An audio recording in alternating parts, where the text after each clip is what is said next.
Hello, it's Michael E. Gerber speaking to you again from Carlsbad, California, the land that God created just for you and just for me. Welcome to Awakening the Entrepreneur Within. Today's time is going to be an electric experience for you because the man that I'm going to be meeting with, Rob Teschner, called Cujo by the folks who flew with him throughout the world, a true Top Gun hero of all time.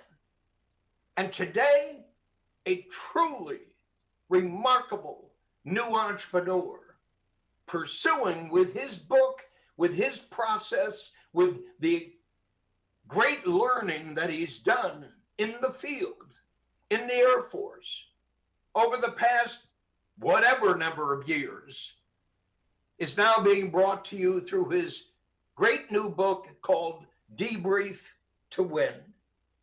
And you got to understand that nobody I ever say debrief to win has any idea of how absolutely critical the debrief process is to managing, to leading, to growing, to winning at anything you do. So I'm absolutely thrilled to say welcome, Cujo. Welcome to Awakening the Entrepreneur Within. Let's talk about what you do, why you do it, and how you've come to join us in this entrepreneurial planet we live in. Well, thank you so much, Michael. It is truly, and people say this all the time, it's an honor to be here. This is a true honor to be here on your show as a young entrepreneur talking about the things that I do and the information that I know. I'm so glad to know you, Michael. I'm so glad to be working with you, and I'm so glad to be here this evening with you. Well, thanks, Cujo. So I want to just get right into it. You know, everybody, I'm sure, who's watching us and listening to us remembers the old Top Gun movie. The movie about those Top Gun pilots, those ferocious fighters who, in fact, just exploded off of the screen and did those most remarkable things. But I don't think really that very many people truly know that's a true story. Now understand, I don't mean that they were the true story. I mean the Top Gun movement was and is a true story and core to the extreme excellence that resides within our Air Force and in the wars we've been brought to fight. So please tell everybody here about your experience as a Top Gun leader and what it meant to you. Michael, first of all, my opportunity to fly fighter aircraft was an absolute dream come true, but you have to realize that when I was dreaming, in fact, if you go all the way back to 1986 when Top Gun came out, and I was a little boy sitting in a theater watching Maverick and Goose and Iceman and Slider and all those guys do what they did. It set me on a path that allowed me to unleash my soul, right?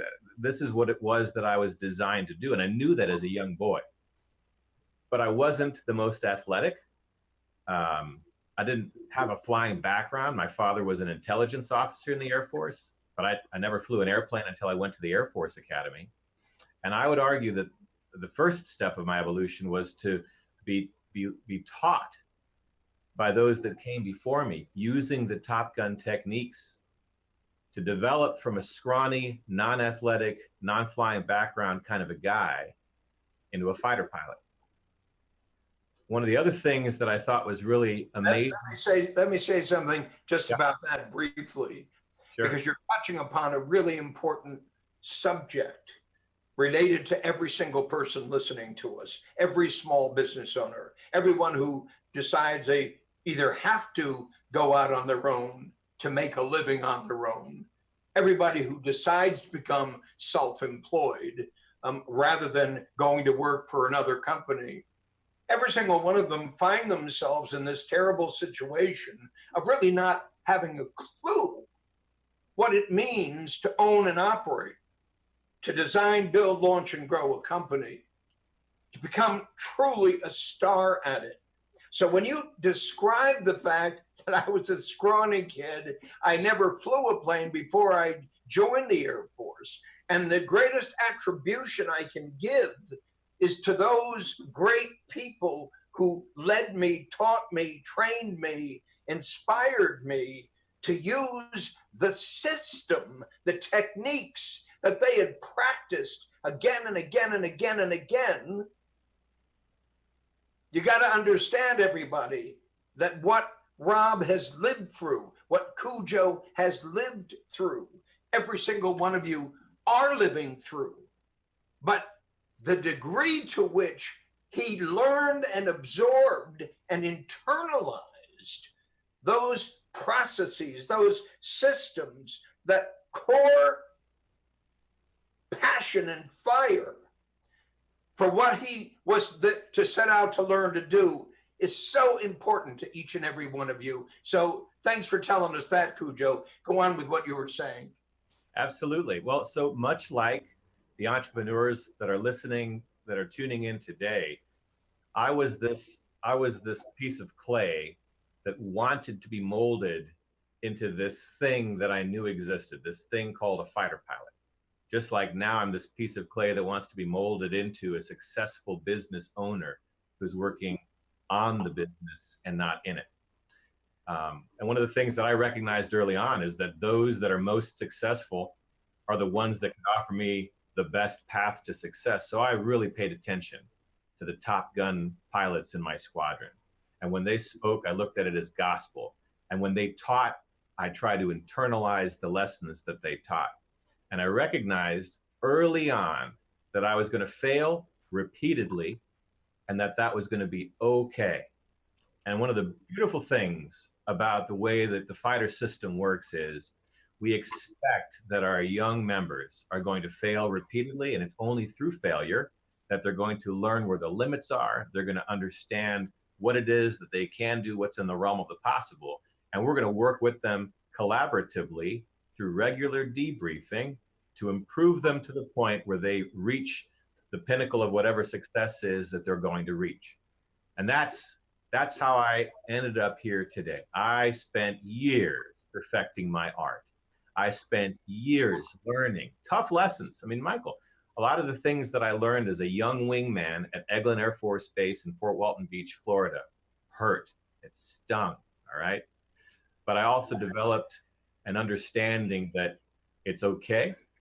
And if you keep on struggling at it and you keep on coming back and applying the lessons from the previous experiences, you're going to push yourself and get to where it is that you want to go. And eventually I got there. But you see, what you're speaking about now is redolent of the conversation I had last week with Justin Singletary. And Justin was an Army Ranger. He's now a profoundly successful entrepreneur. And he tells the story about how difficult it is to get his customers, who are small business owners, to apply themselves with the rigor that he learned to apply himself with as a Ranger. Now, you know that in the Army, U.S. Rangers are like in the Navy, the U.S. Navy SEALs, and like in the Air Force, your Top Gun pilots are rare phenomenon. And the rarity of that phenomenon comes to something that Justin spoke about and you're speaking about. And it's that inner passion and commitment and determination to thrive, to rise above, to aspire to become better than you are. And every single time you go into the field, every morning when you wake up, you're facing the conflict between that aspiration and the part of you that simply wants to stay in bed. You understand, I know heroes aren't always heroic, but I know that there is an inner core of heroes, and I consider you, Cujo, a true hero. That drive, that intensity, that love for the process is what distinguishes those folks you flew with and distinguishes every great entrepreneur on the planet from all the also-rans. I had a perfect conversation yesterday with a student of mine. He's only 19 years old. He aspires to become an entrepreneur. He's just started learning from me what he needs to do and why he needs to do it, et cetera, and so forth. And so he was enrolled in Radical U, and I didn't discover until weeks later that he hadn't even completed the first week's session yet. And to him, it was just because, yeah, but. And I just ripped his skull apart. You haven't done it yet? You will never succeed, ever, at this. I can't even imagine having the opportunity to enroll in Radical U and not even completing the first session after weeks have gone by. You can't be a hero and be like that. So what's missing? What's missing is the passion to study from those who know. The passion to study from those who know. And you're one of those who know, Cujo. So tell me about passing it on, because obviously you grew because others passed it on to you, but they didn't just arbitrarily pass it on to you. They passed it on through a system, a rigor, a process that in fact you had to abide by. Otherwise, get the hell out. Talk about that.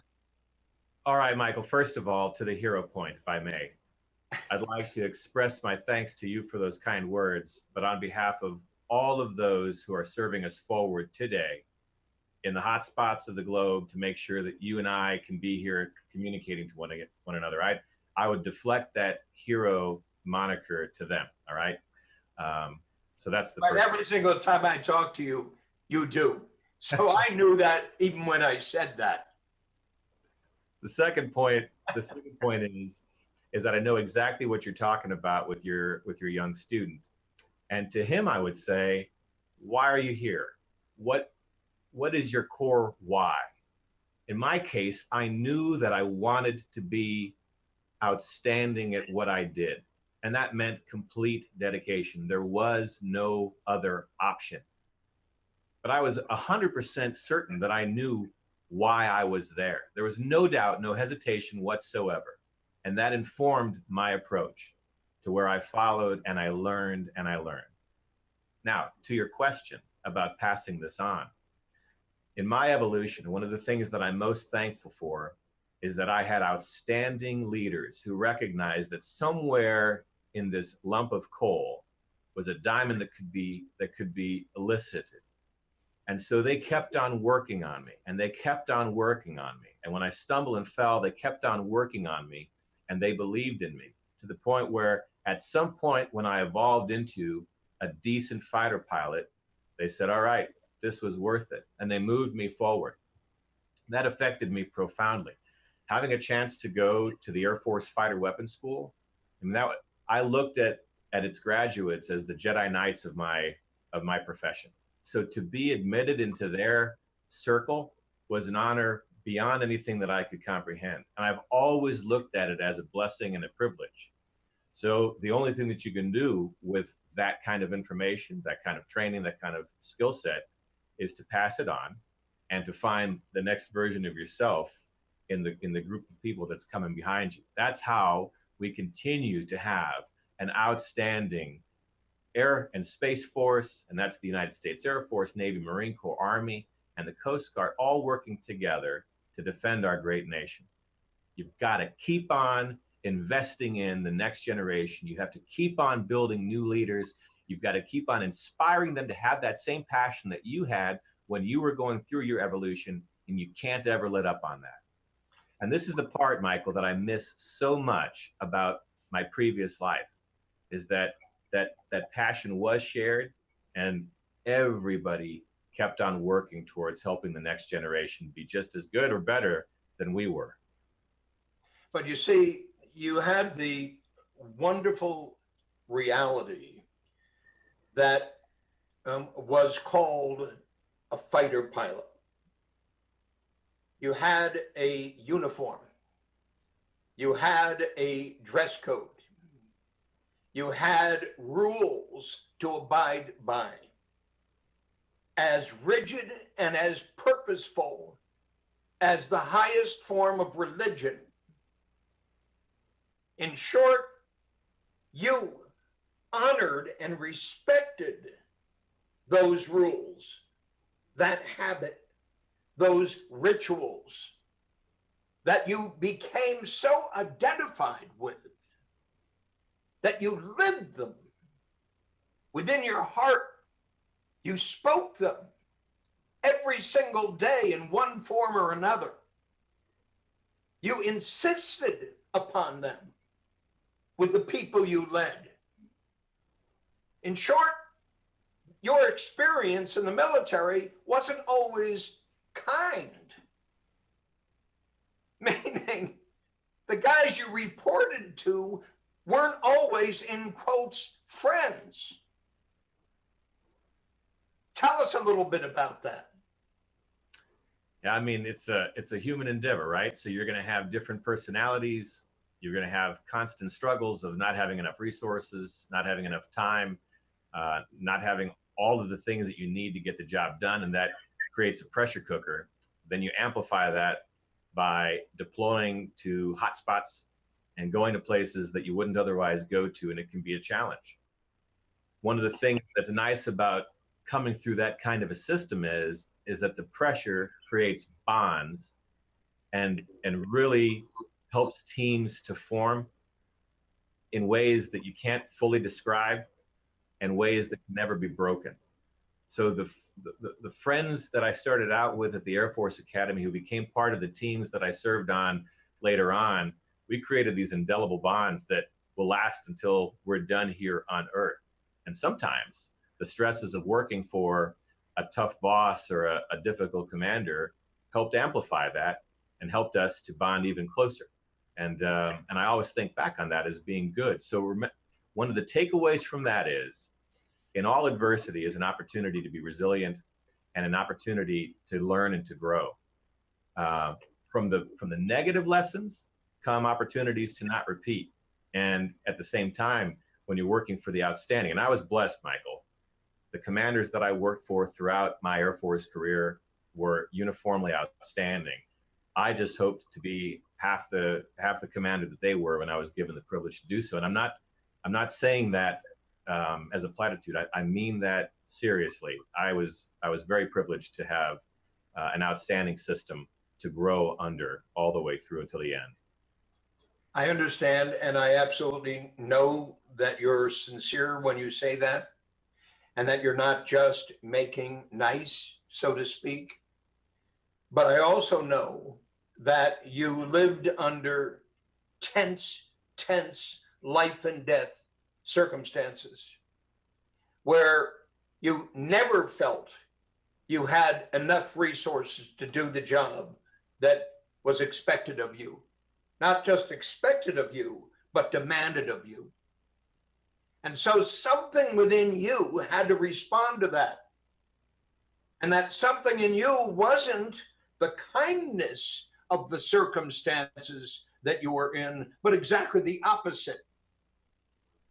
So the steadfast nature of your persistence, that incredible, I don't know what to call it other than intelligence, that incredible intelligence that drove you through those impossible situations to come out of them whole, was a very serious part of the success that you had. And the absence of that is the ever present absence of that spirit, of that intelligence, of that uncanny ability to rise above every negative circumstance and to go better and go it better and go it better. So I'm just a fan. So you'll excuse my enthusiasm, my unbridled enthusiasm and respect for you and for those who do what you do and still do. It's just remarkable to me. And it's just so inspirational to me. I wish we could have that presence in everything we do, with every client we do it for, with every business owner, with every aspiring entrepreneur. I wish they had to go through what you had to go through just to survive the process, let alone to succeed at it. That's what it means to me. So I want to thank you for that. Well, thank you kindly, Michael. And remember, you go back to the core of what it is that allows us to do the things that we do consistently, do it safely, to do it professionally. And it all comes back to the core training model that we've employed since World War I.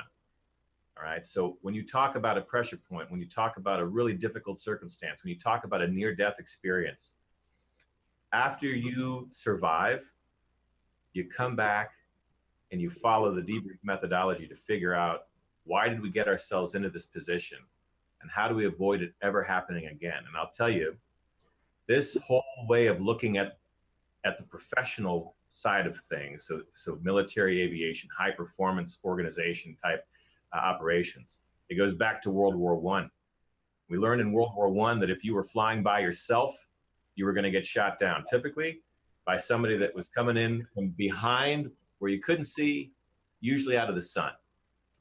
We learned that if we flew together and provided each other mutual support, we could pick up the enemy at our friends' 6 o'clock behind them where they couldn't see, and they could do the same for us. That lesson came out of the debriefs from the early 1900s, and it taught us that there's value to planning what it is we're going to go do, to communicating the plan to the members of our team so that we're all on the same sheet of music, to executing to the best of our ability, and then to coming back and debriefing what happened all the way through, from planning all the way through to the end of execution, so that we're constantly learning. We're constantly bringing in new members into our tribe who don't have the same experience that we do, but we're rapidly getting them to the same level, and we're always improving. It sounds absolutely too simple to be true, but like most really profound things in life, it's powerful. It's absolutely powerful. And I remember, Michael, there was, as an illustration of this, there was a time, it was a training mission, it was out over the Atlantic Ocean, probably 115 or so miles away from Langley Air Force Base. We were doing a dogfighting mission, which meant it's 1v1.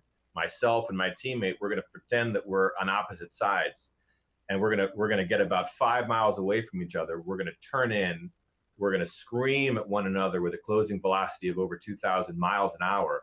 We're going to merge, meaning we're going to pass outside of 500 feet from one another and try and maneuver into a position to employ our weapons, and may the best pilot win.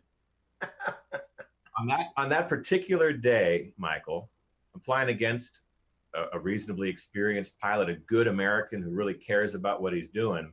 Every time that I pointed to get my 500-foot spacing, he pointed in the exact same spot. Now remember, closing velocity around 2,000 miles an hour, I point away, he point back at that spot. And after a few of these, there's no doubt in my mind that we're going to hit. And at the last second, we both do really severe maneuvers in the airplane to try and avoid that hit.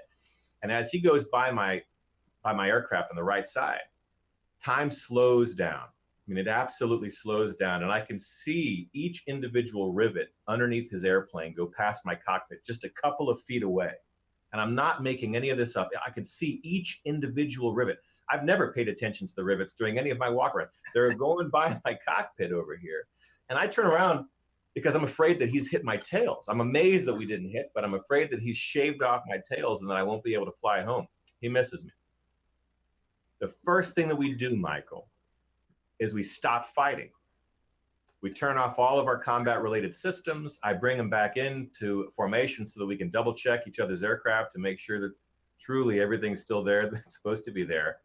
And we race back home, not to blame each other or to shame each other or to point fingers at one another, but just to figure out why did this happen so that it can never happen again.